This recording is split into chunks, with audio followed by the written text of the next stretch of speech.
What is your experience with Afrikaans when I'm done in Nkosi?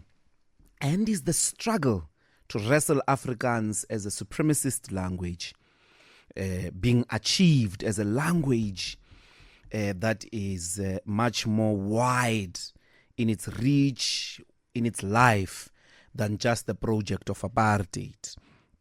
We are going to now speak to Juane van der Merwe, Deputy CEO and Manager of Legal Services at the Federation of Governing Bodies of South Africa. Welcome to Power Talk. Good morning, and good morning to all of the listeners this morning. It's a privilege to tune in with you today. Hoe gaan dit? No, it's very well, thank you. And I want to say, Dumela Sawubona, good morning to everyone, and ook goeiemorgen. Yeah. I hope I didn't butcher your name. I'm always welcome to pronounce proper names. So it's Juane. It's actually pronounced Juane. Juane, yeah. That's right. Thank you. Just for the benefit of our listeners, a basic introduction into what FETSAS does. Yes, well, FETSAS is a school governing body organization. We represent just over 2,000 school governing bodies in South Africa. Our vision and our mission for our schools in our country is to truly work towards an education system where we realize the right to quality education for every child in South Africa. So that is our role. We support school governing bodies to assist them to govern their schools to ultimately achieve a vision for South Africa and for our country, where we serve the needs and provide quality education for all learners in our schools. And would I be correct that majority of the schools governing bodies you work with sort of come from Afrikaans-speaking schools? Not just Afrikaans-speaking schools. I think about 60% of our FETSAS members are English-speaking or teach the language of English in their schools, but a great total of the schools that we also do represent is also Afrikaans schools. Okay. And in terms of the general numbers in South Africa, I don't know if you are able to speak to us about the spread of Afrikaans as a language within the South African schooling system. Yes, well, I'll gladly share some of the detail. FETSAS, we published a report last year on the state of education in South Africa, and we used official data that we sourced from the Department of Education, School Reality, and the Lurid system. And according to that data, currently our education system comprises of just over 22,500 public schools specifically. They serve approximately 12.7 million learners in South Africa. That's excluding our grade R learners, which we will also have to add to our statistics. But of those schools, currently we have 1,952 public schools that offer Afrikaans as a medium of instruction.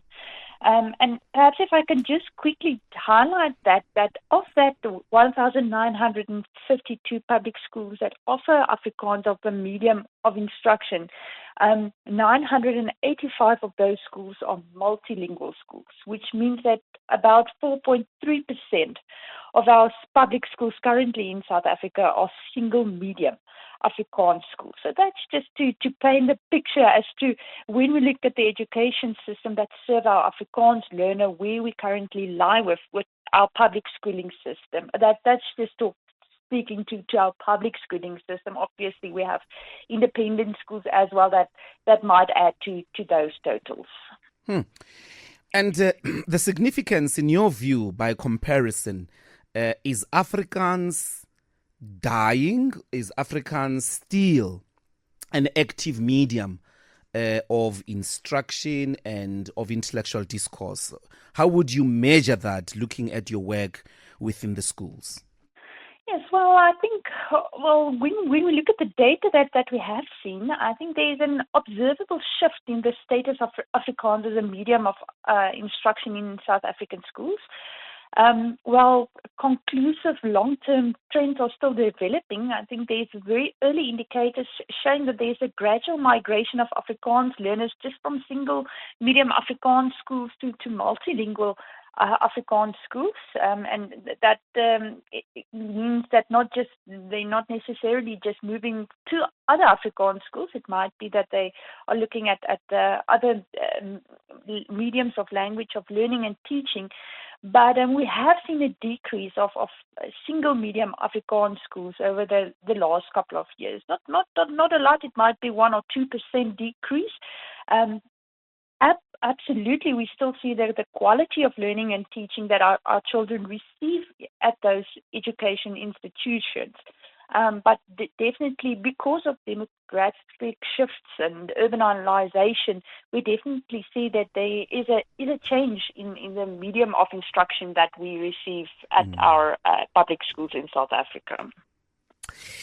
And within these schools, I mean, for sort of just to paint a proper picture, Afrikaans language speakers, from your numbers, are you able to give us sort of a racial breakdown? Because the idea is that only, white people fight for the preservation of their language, when actually it's a language much bigger than just the white community. I don't know if you're able within these numbers to sort of give us a racial breakdown for the benefit of dismantling that myth.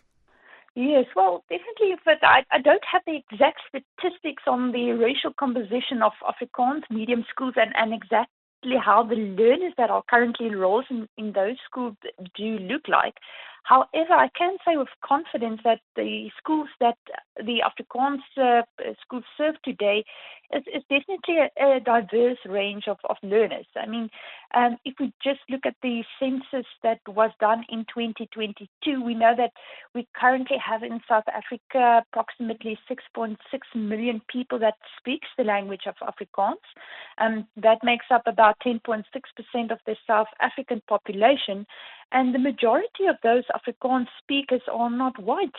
Actually, 56% are colored South Africans, whilst only 40% of that percentage makes out the white population. So yes, there's definitely a misconception that it's only white people that speak the language of Afrikaans, whilst the majority is actually colored or brown South Africans.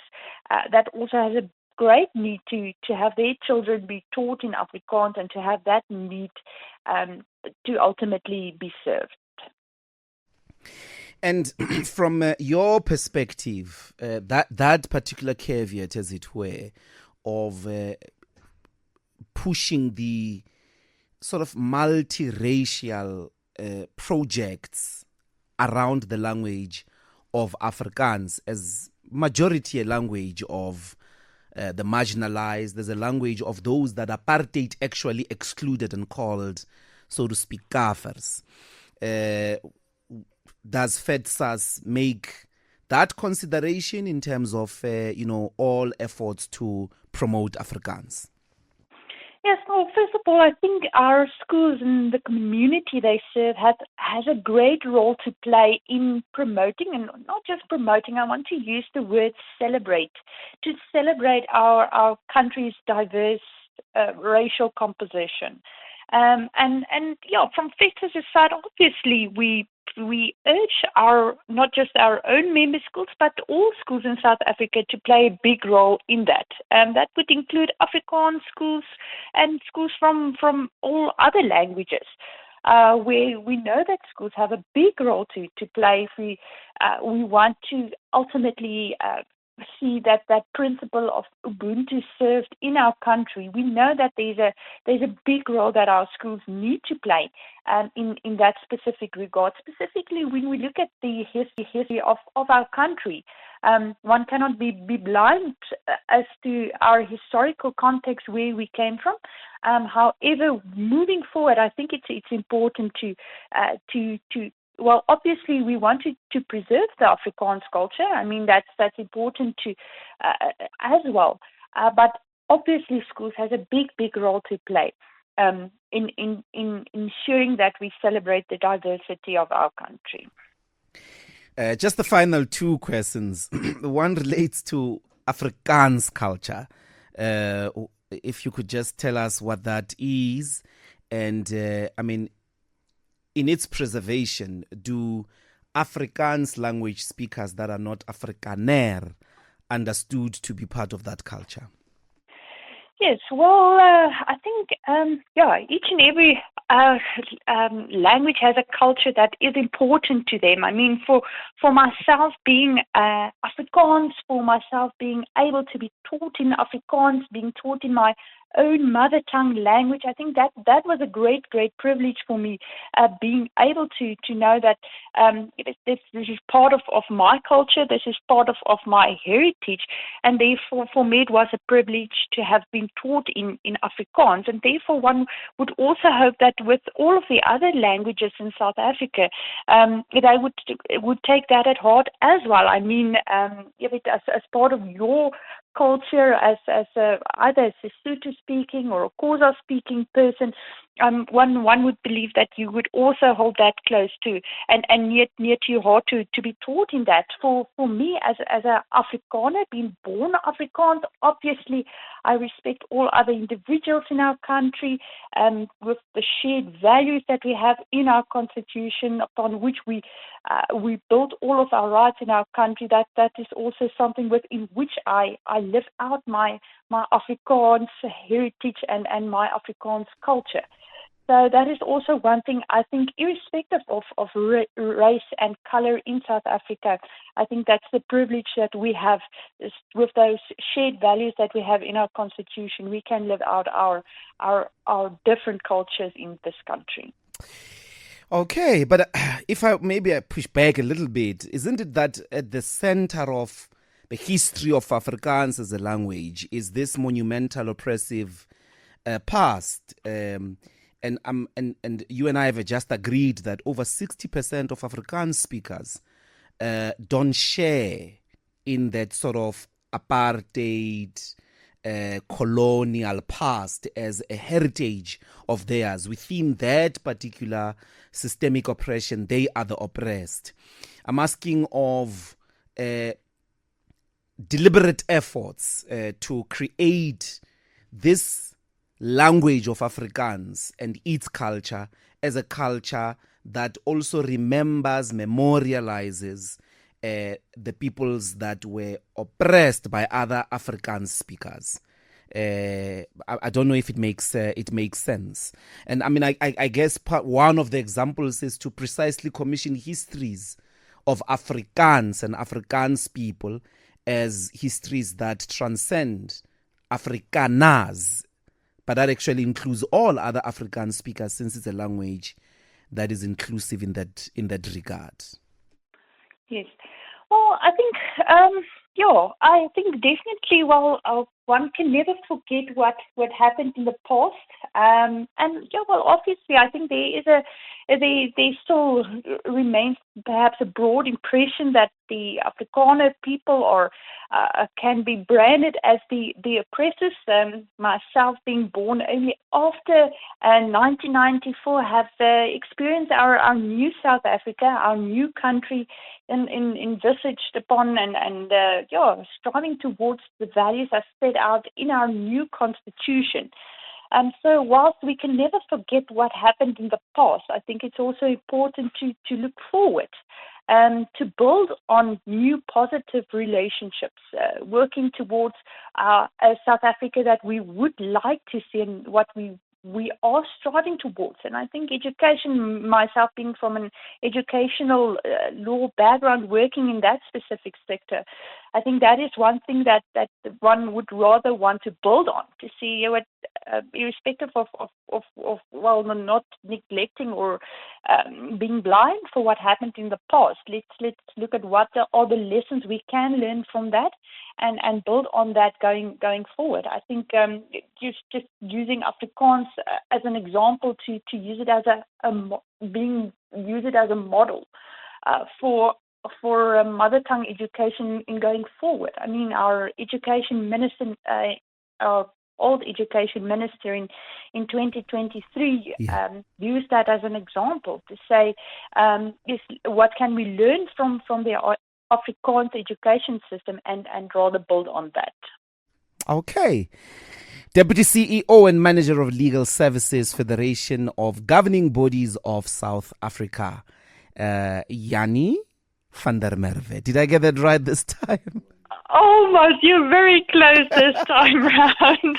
But thank you very much for your time. And well, I didn't ask, are there any celebrations on the way for FEDSAS on the celebration of the centenary of Afrikaans? Well, obviously we're also very happy for this milestone, and obviously myself being Afrikaans, we're happy that we have a rich language that has developed over the last couple of years. Not planning something specific, but we also celebrating in that milestone of the Afrikaans language. Thank you very much, and all the best. Thanks.